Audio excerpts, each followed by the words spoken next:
अभी देखेंगे हम लोग जम्मू कश्मीर, लद्दाख, दादरा नगर हवेली, दमन दीव के बारे में। जम्मू कश्मीर केंद्र शासित प्रदेश। जम्मू कश्मीर का गठन 31 अक्टूबर 2019 को हुआ। ग्रीष्मकालीन राजधानी श्रीनगर, शीतकालीन राजधानी जम्मू। राजकीय भाषा यहाँ का है उर्दू, डोगरी, कश्मीरी, हिंदी, अंग्रेजी। राजकीय भाषा कौन कौन है? उर्दू, डोगरी, कश्मीरी, हिंदी, अंग्रेजी। उच्च न्यायालय जम्मू कश्मीर उच्च न्यायालय है। आगे देखिए कि सीमा इसका लगता है उत्तर पूर्व में केंद्र शासित प्रदेश लद्दाख, दक्षिण में हिमाचल प्रदेश, पंजाब तथा पश्चिम में पाकिस्तान। टोटल 22 जिला है। विधानसभा सदस्यों की संख्या 114 है। जम्मू कश्मीर के विधानसभा संख्या कितना है? 114। विधानसभा का कार्यकाल 5। लोकसभा सदस्यों का संख्या 5। राज्यसभा सदस्यों की संख्या 4। सबसे बड़ा जिला किश्तवाड़। प्रथम उपराज्यपाल गिरीश चंद्र मुर्मू। केंद्र शासित प्रदेश जम्मू कश्मीर की सीमा 2 राज्य पंजाब एवं हिमाचल प्रदेश तथा एक केंद्र शासित प्रदेश लद्दाख के साथ लगता है। केंद्र शासित प्रदेश लद्दाख की सीमा एक राज्य हिमाचल प्रदेश तथा एक केंद्र शासित प्रदेश जम्मू कश्मीर से लगता है। केंद्र शासित प्रदेश जम्मू कश्मीर एकमात्र देश पाकिस्तान से अपनी अंतर्राष्ट्रीय सीमा साझा करता है। 31 अक्टूबर 2019 को जम्मू कश्मीर विधिवत रूप से केंद्र शासित प्रदेश बना। राज्य के रूप में जम्मू कश्मीर की स्थापना 26 अक्टूबर 1947 को हुई थी। 17 अक्टूबर 1949 को जम्मू कश्मीर राज्य में अनुच्छेद 370 लागू हुआ था। कब? तो 17 अक्टूबर 1949 में। संविधान के भाग 21 में वर्णित अनुच्छेद 370 का संबंध जम्मू कश्मीर को विशेष दर्जा से था। वर्तमान में विशेष दर्जा प्राप्त राज्यों की संख्या 10। 5 अगस्त 2019 को जम्मू कश्मीर का विशेष राज्य का दर्जा समाप्त हुआ। जम्मू कश्मीर में अनुच्छेद 370 का खंड 1 नहीं हटाया गया है। जम्मू कश्मीर में धारा 35 को 14 मई 1954 को लागू किया गया था। जम्मू कश्मीर का संविधान 26 जनवरी 1957 को लागू हुआ था। अब देखते हैं दमन, दादरा नगर हवेली और दमन द्वीप। केंद्र शासित प्रदेश का नया नाम दादरा नगर हवेली और दमन द्वीप। स्थापना 26 जनवरी 2020। राजधानी दमन। क्षेत्रफल 603। जिला 3 गो है। लोकसभा सीट 2। दादरा नगर हवेली और दमन द्वीप का उच्च न्यायालय का अधिकारिता क्षेत्र बॉम्बे उच्च न्यायालय में आता है। प्रथम प्रशासक प्रफुल्ल पटेल थे। प्रमुख भाषा कोंकणी, गुजराती, हिंदी। दीव मुंबई के समीप अरब सागर में एक द्वीप है, जबकि दमन गुजरात राज्य के वलसाड़ जिला के नज़दीक स्थित है। दादरा नगर हवेली गुजरात एवं महाराष्ट्र के बीच स्थित है। दादर चारों तरफ से गुजरात से घिरा तथा नगर हवेली से 1 किलोमीटर उत्तर पश्चिम में है। दादर और नगर हवेली एवं दमन और दीप के बीच की दूरी 35 किलोमीटर है। दमन व दीप के बीच खंबात की खाड़ी एवं अरब सागर स्थित है। 1779 से 1954 तक दादर और नगर हवेली पुर्तगालियों के अधीन रहा था। 1954 में मुक्त होने के बाद 11 अगस्त 1961 को भारत का केंद्र शासित प्रदेश बना। 1961 में पुर्तगालियों से मुक्त होने के बाद 1987 तक दमन और दीप गोवा का हिस्सा था। 30 मई 1987 को 25वें राज्य के रूप में गोवा को पूर्ण राज्य का दर्जा दिया गया। 57वें संविधान संशोधन द्वारा गोवा से अलग होकर दमन और दीप केंद्र शासित प्रदेश बना।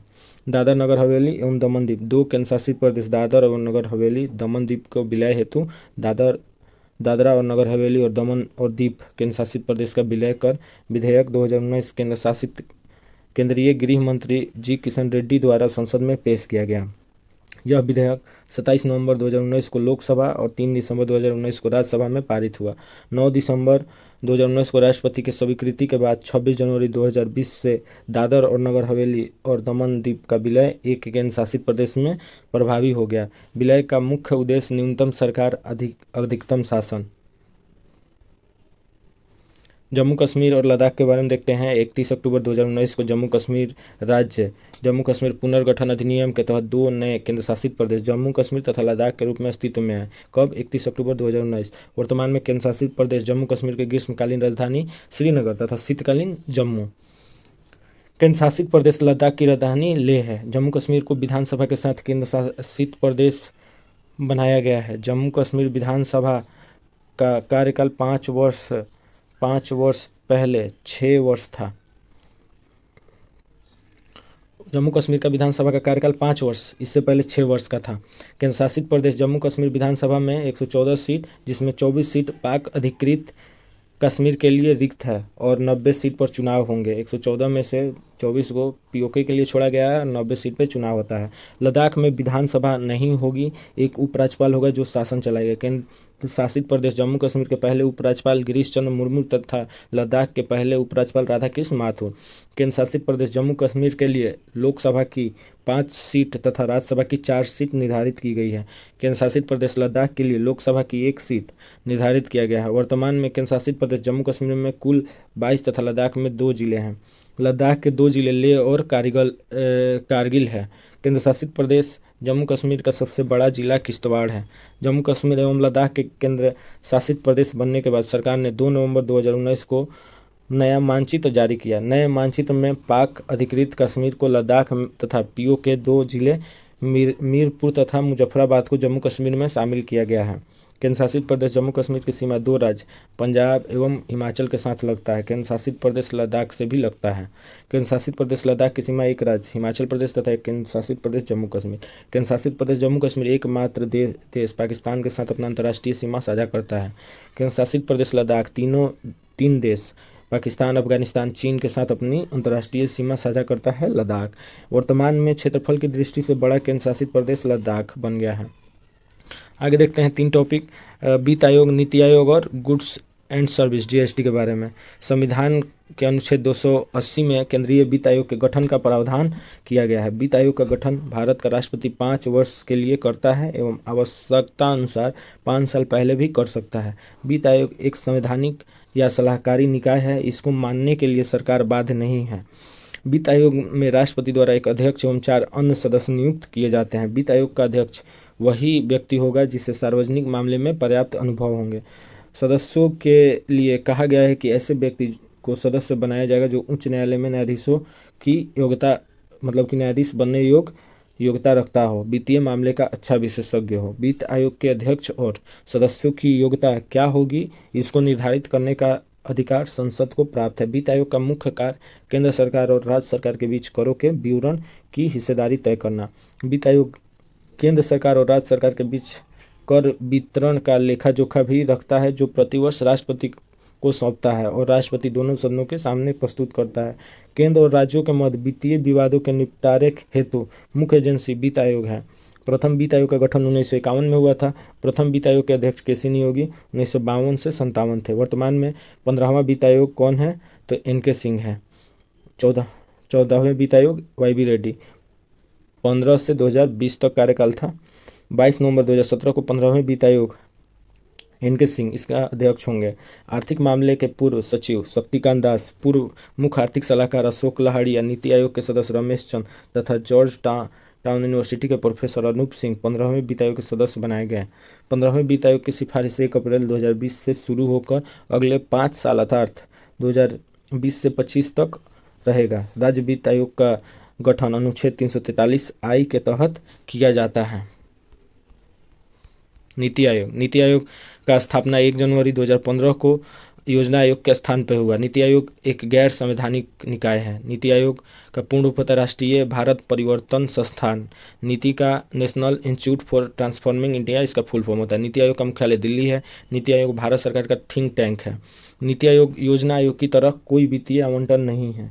नीति आयोग का प्राथमिक कार्य सामाजिक एवं आर्थिक मुद्दों पर सरकार को सलाह देने का है ताकि सरकार ऐसी योजना का निर्माण करे जो कि लोगों के हित में हो। आयोग के लिए 13 सूत्री उद्देश्य रखे गए हैं। नीति आयोग की संरचना में अध्यक्ष, उपाध्यक्ष, सीईओ, पूर्णकालिक सदस्य, पदेन सदस्य, शासी परिषद तथा विशेष आमंत्रित सदस्य शामिल हैं। पूर्णकालीन